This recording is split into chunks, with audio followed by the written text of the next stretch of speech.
阿根廷2-1逆转英格兰，英格兰欧洲中国队真名不虚传呀！与其说输给了阿根廷梅西和恩佐，不如说输给了自己的战略。一开始上半场英格兰其实扑得挺猛的，总体从局势上占据了主动，但1-0领先之后，回到了过去几十年那英格兰队臭名昭著的摆大巴死守战术，但没有一次是守得住的，连老 K 的老婆在旁边都看着着急呀。他虽然支持梅西，但也一直在说英格兰这样是守不住的呀，怎么不扑出来，反击都打不了。的确，咱们就看进入半决赛4支球队做出的反应。先抛开法国不说啊，因为法国队确实是被西班牙的少林易筋经给锁死了，给硬控住了。姆巴佩姆总做了几次挣扎，但没有用，拿不到球，一个人想突4、5个也突不过去。可咱们对比西班牙和英格兰，同样在领先的时候，一边是游刃有余、从容不迫的继续掌控控球权，而英格兰队在被恩佐1-1扳平之前，整个防守阵型由3条线变成2条线，最后变成1条线。你这还是11打11，并没有被罚下去一个呀。所以在梅西的组织下，一个战术角球2过1之后传给中间，此前恩佐已经3次强有力的远射，次次惊出一身冷汗。这第4次远射的时候，英格兰球员竟然没有一个人过来封堵。等贝林厄姆想起来醒悟过来，发现这个球要栽，一切都已经完了。这就确实像今年欧冠决赛阿森纳阿尔特塔的战术，现代足球发展到2026年，你守是守不住的。特别是英格兰队最后的样子像丧家之犬，人数仍然有11个，但看起来竟像少了2、3个一样。除了后腰安德森还略微抵抗一下，其他的无论换人之前还是换人之后，就任由阿根廷队梅西从边路起球，那么你基本死定了，就算打到加时赛还这么打，最后还是个输。所以当比赛还1-0领先的时候，老 K 当时跟家人们在说，哈里凯恩、贝林厄姆、赖斯他们都没有意识到自己正在经历什么，正在失去什么。看起来距离比赛结束只有10几分钟，但其实心底上的放弃比什么都可怕，就寄托于所有的球员像暴风雨中的小鸭仔一样挤作一团，期待对方的远射都能踢飞，或者都被自己的门将神勇扑出，期待对方的起传中都能被中后卫高高的顶出去。而反观阿根廷队这边，主教练斯卡洛尼的换人有条不紊，到了70几分钟了，0-1落后仍然不换老塔罗，硬是要到80分钟，真是妙到颠好的，只给老塔罗10分钟，但10分钟已经足够。所以现在看来，阿根廷队一场又一场的逆转，一场又一场的险胜，不是偶然的。每次老塔罗最后10分钟的上场能改变局势，不是偶然的。身高只有1.74米的老塔罗，每最后10分钟上来，总能接到传中，总能头球破门，不是偶然的。球王梅西哪怕状态再差，哪怕丢失球权达到33次，本场最高，似乎真像一个中老年人一样，被英格兰球员一伸脚就能断，一抱住又能断掉。但梅西的2个助攻解决了比赛，他今天尝试过人11次，成功过人9次，关键传球4次，也都全场最高。而恩佐·费尔南德斯作为非阿根廷球迷一定恨透了他，但老 K 却爱死了这样的球员。他深刻的一遍又一遍体现了那句话，每一支高水平球队都应该有一个阿根廷人。从比赛最开始的各种黄牌红牌动作，试探裁判判罚的尺度，各种打对方球员的脑袋，拉人，小动作脏动作多得不得了。但这样的球员通过这样的方式，让自己的全神贯注，每1分钟每1秒都专注在比赛里面。而最大的反向对比，英格兰队的边后卫斯彭斯，下半场已经无数次被对方从他这一侧起传中，好几次都相当危险，可他仍然没有反应。就今天1-1进的那个球，好像是被梅西踩了一下，但就在那一瞬间，他的注意力完全失去了，完全放弃对梅西的逼防，给了球王整整5米的空间。而类似的场景在比赛1-1、2-1阿根廷领先之后，英格兰球员在后场控球的时候，恩佐·费尔南德斯带着好几个边锋中锋狂在前面逼抢，绝不给英格兰球员一丝一毫控球的空间。这就是整个战略和踢球思路上的差异。正是这种差异决定了英格兰足球60年没有一次大赛冠军。老 K 作为老英格兰球迷太了解这一点了，过去今天的这一幕上演过无数次，只是主角不同，有时候是皮尔斯保罗因斯，有时候是贝克汉姆迈克尔欧文，有时候是杰拉德兰帕德，现在轮到了哈里凯恩贝林厄姆和赖斯。所以一支国家队骨子里的东西真的反映了这个民族过去在世界杯的遭遇，每一次恐惧可能源于过去历史上前辈的一次失败，一次烙印，而每一次绝境中落后情况下的自信、全神贯注和全力以赴，也同样来源于过去的历史中前辈在某一场重要比赛中的逆转翻盘。而现在的球员正在写下新的历史，10年以后、20年后，新的阿根廷球员，他们是现在4岁、8岁、12岁的阿根廷小孩，而英格兰队如果始终打不破这层魔咒，那么20年后的哈里·肯恩就会像今天的贝克汉姆一样，坐在看台上，他才会真正明白老 K 那句话：比赛到了第80分钟，仍然1-0领先的英格兰球员不知道自己正在经历什么，正在失去什么。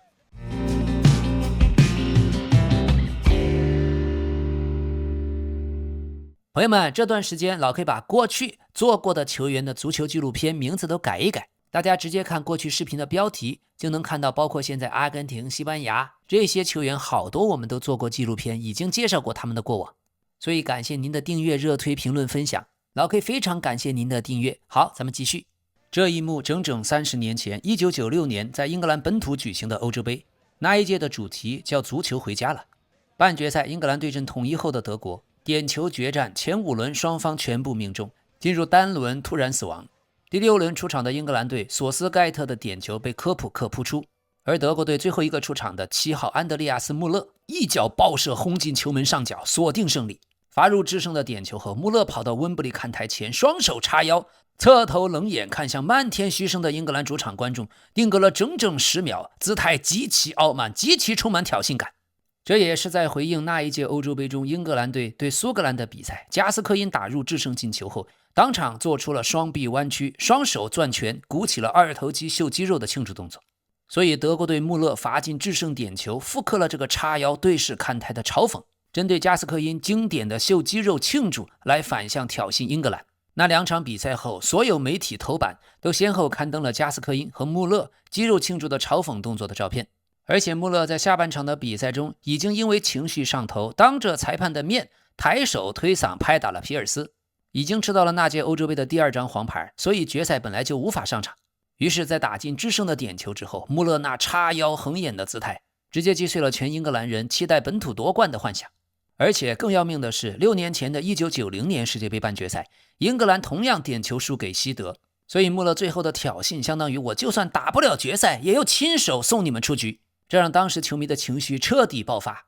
但关键是又一个30年过去了，当年踢丢点球的索斯盖特已经成为教练，已经在英格兰主帅的位子上来过了，又离开了。8年时间，世界杯拿到一个4强和8强，欧洲杯拿到2个亚军，虽然没有冠军，但也得到了官方的认可。25年，索斯盖特被英国王室授予了爵士爵位。也许有人觉得索斯盖特的执教成绩还不错，但对老 K 来说，他在帅位的8年完全没有汲取1996年失利的教训，极度的保守，领先后立刻全线龟缩的1-0主义，不敢信任进攻型的球员，阵型固定，轮换也极度保守，每一次临场换人非常滞后，不到绝境绝不拼命，每一次强对话都主动放弃球权，最后浪费掉整整8年英格兰豪华的进攻天赋。他的英格兰永远缺少主动掌控比赛的能力，一旦落后几乎没有翻盘能力。尽管英格兰队的人才储备曾经达到历史峰值，拥有像福登、帕尔默、贝林厄姆这样既有技术又有创造力的球员，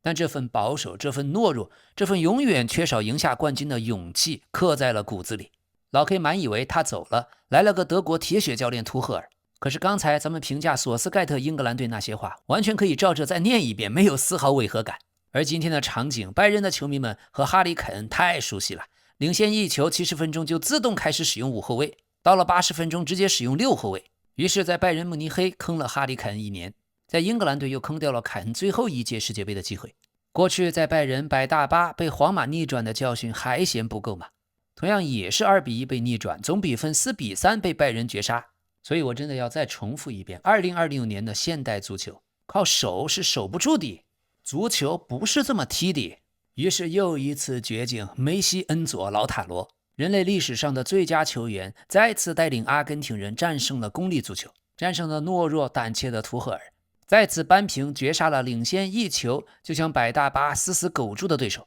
足球始终是属于勇敢者的游戏，历史一次次证明，任何想苟住胜利的球队最后都失败了。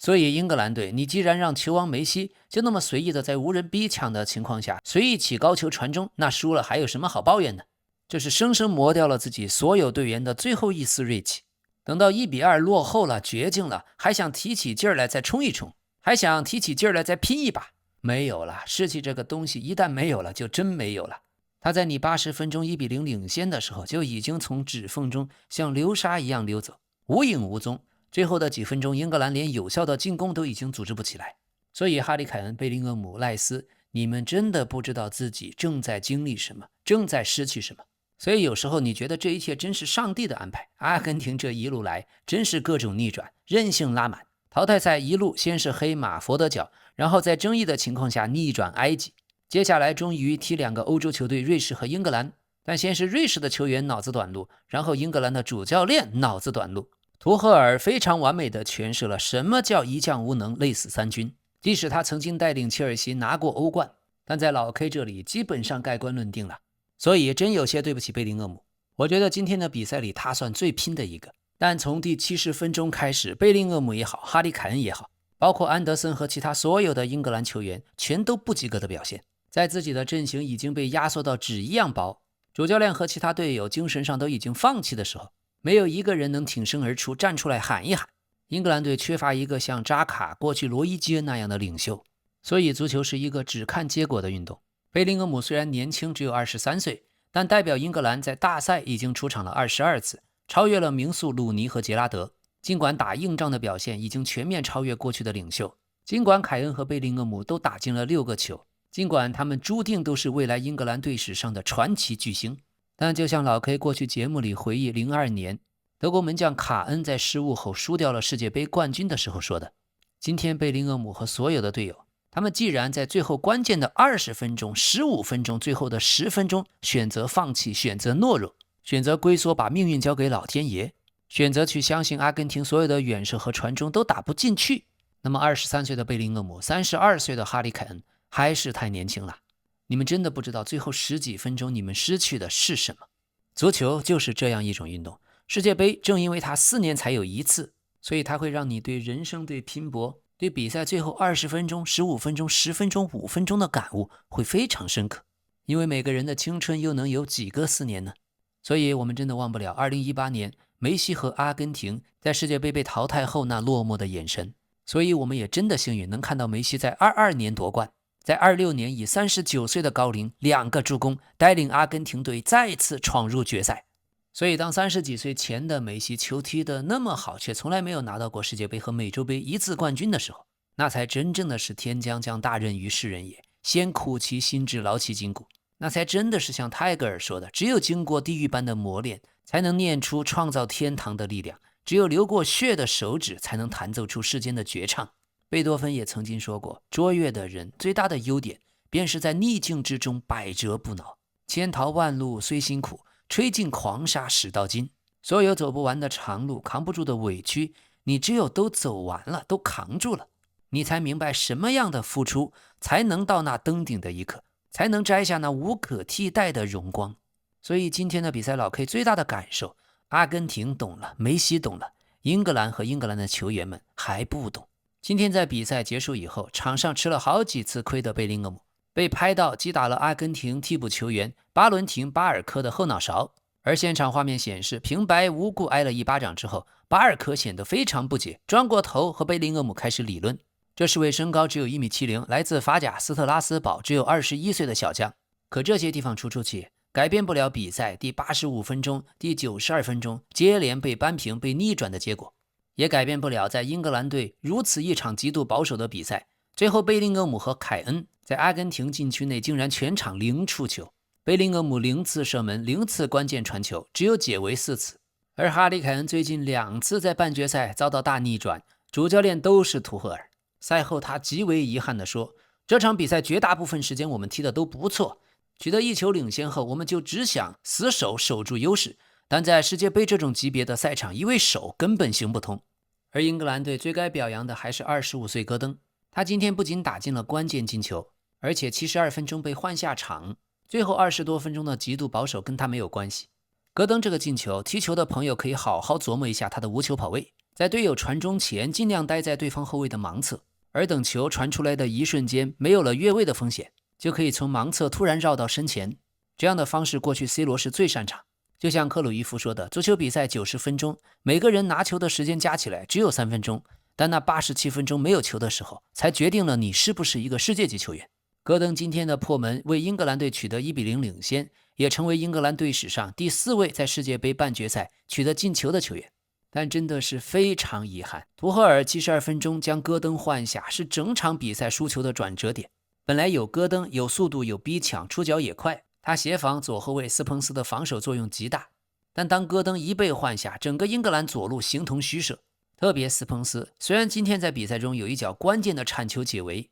这个禁区内的放铲精准漂亮解气，但最后的15分钟，斯彭斯这一侧的防守成了阿根廷攻击的重点。尤其被扳平的那个球进球前，斯彭斯捧着脚喊疼，一瞬间他一个人的走神传染了英格兰全队所有球员的走神。所以这也是残酷的足球，前面的比赛哪怕表现再好，关键时刻的一次失误，甚至是间接性的失误都会满盘皆输。于是从英格兰队第55分钟首开纪录到阿根廷最后第92分钟绝杀，这一段时间英格兰的控球率只有仅仅 12%，而这段时间阿根廷打出了潮水般的进攻， 12% 的控球权呀，整整37分钟啊！赛后几乎所有的英国媒体纷纷对图赫尔的极致保守进行批评，可有什么用呢？是图赫尔的问题吗？是索斯盖特的问题吗？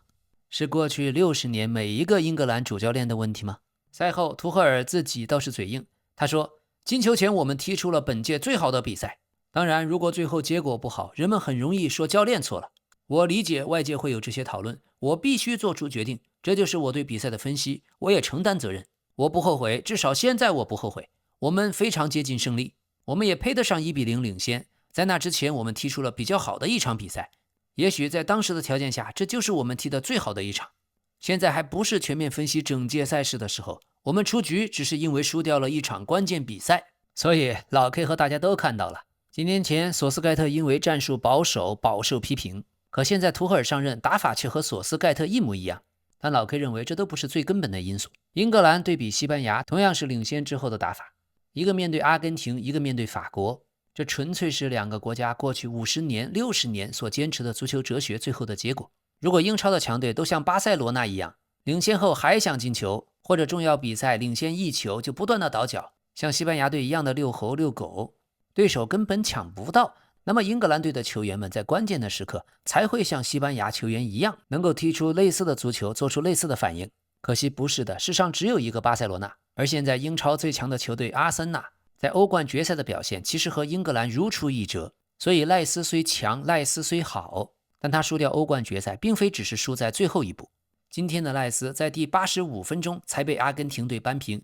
也并非就输在最后的几分钟。从下个赛季开始，曼城和英超将失去瓜迪奥拉，我们不知道马赫雷斯或者后面的谁谁谁会带来什么。但我觉得未来4年后、8年后、12年后，英格兰队在世界杯的成绩是取决于那4年、8年、12年整个英超联赛强队会踢出怎样的足球，而不是在世界杯的某一场比赛、某一个球员的某一次失误。所以自1998年以来，英格兰7次在世界杯对阵前10的球队全部被淘汰出局，分别有阿根廷、巴西、葡萄牙、德国、克罗地亚、法国、阿根廷。在获胜以后，阿根廷总统米莱在社交媒体发文，直接爆了粗口。他写道：阿根廷冲啊，太牛逼了，爽翻了。后面跟了一长串脏到老 K 根本没有办法翻译。而就像赛后阿根廷后卫利桑德罗·马丁内斯说的，看到梅西像那样战斗，我们必须为他付出200%的努力。所以能和梅西一起经历这一切，我们感到非常自豪。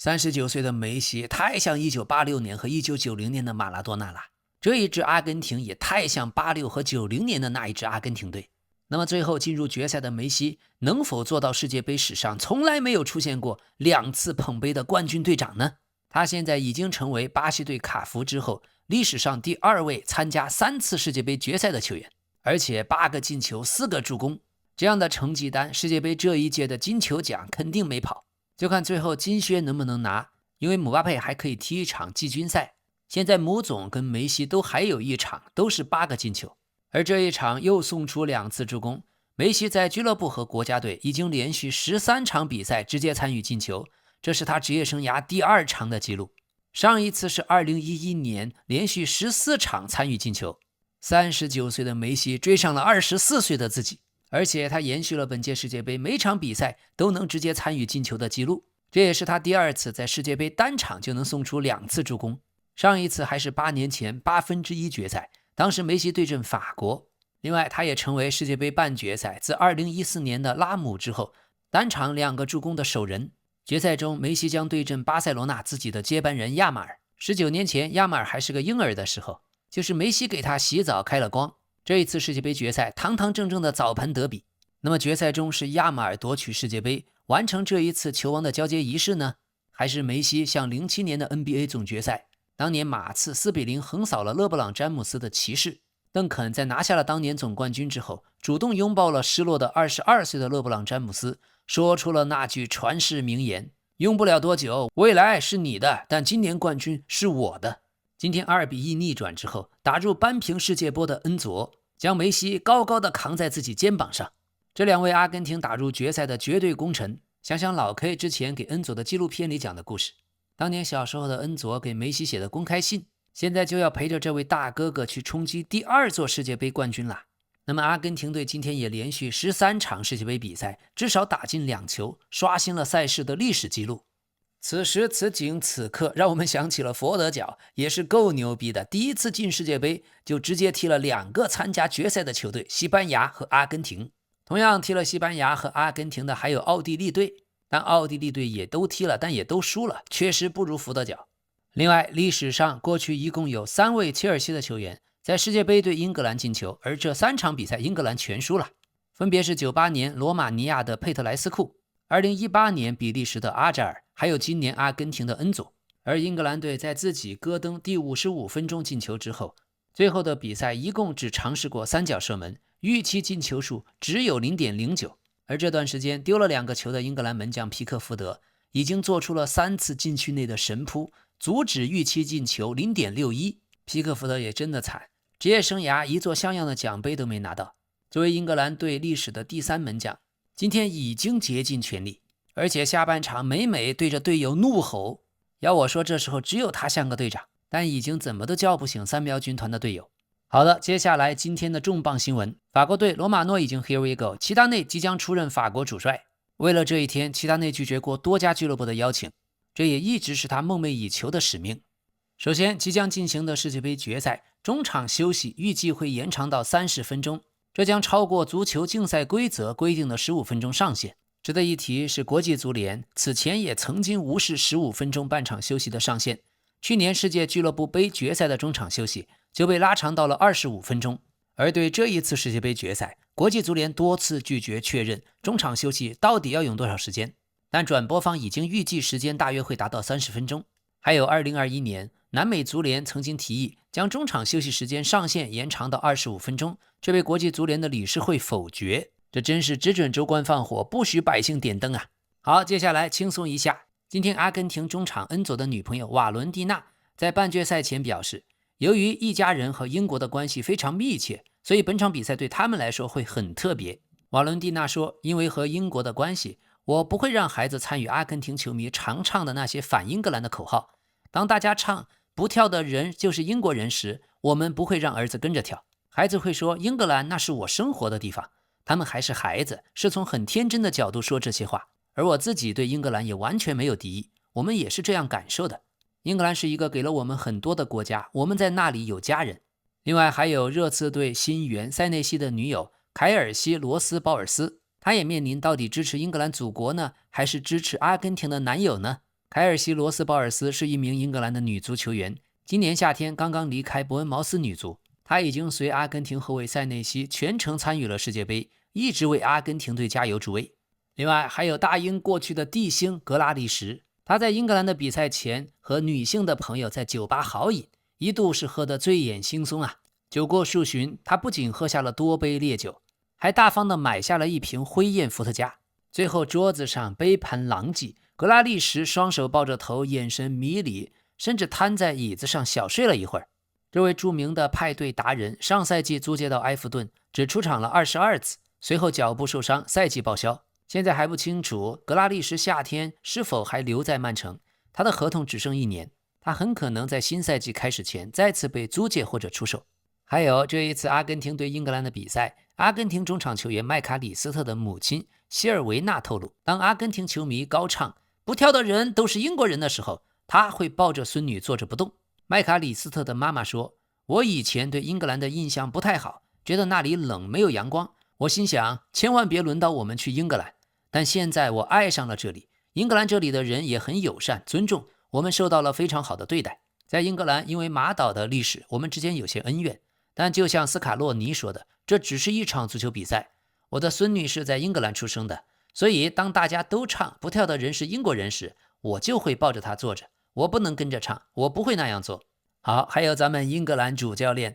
图赫尔，他的巴西女友娜塔莉·马克斯，两人是在伦敦认识相恋的。这位英格兰队世界杯第一夫人比图赫尔小13岁，在他之前，图赫尔曾经与女记者西西有过13年的婚姻，两个人在22年分手。当时离婚的消息在德国也是头条新闻。这一次世界杯半决赛失败，52岁的图赫尔非常需要39岁女朋友的安慰。好，那么在昨天法国和西班牙的半决赛中，贝克汉姆的女儿哈勃·贝克汉姆也现身看台上。15岁的他身边还有哥哥克鲁兹·贝克汉姆和哥哥的女友杰基·阿波斯特尔。引人注目的是贝克汉姆的女儿，她的穿着是一件西班牙红色外套。哈勃是大卫和维多利亚最小的孩子，2011年出生，也是贝克汉姆唯一的女儿。小时候非常可爱，叫 Seven。几年不见，没想到都这么大了。好的，朋友们，感谢您的支持、点赞、评论、热推，感谢您的订阅。这里是老 K 足球新闻，咱们明天再见。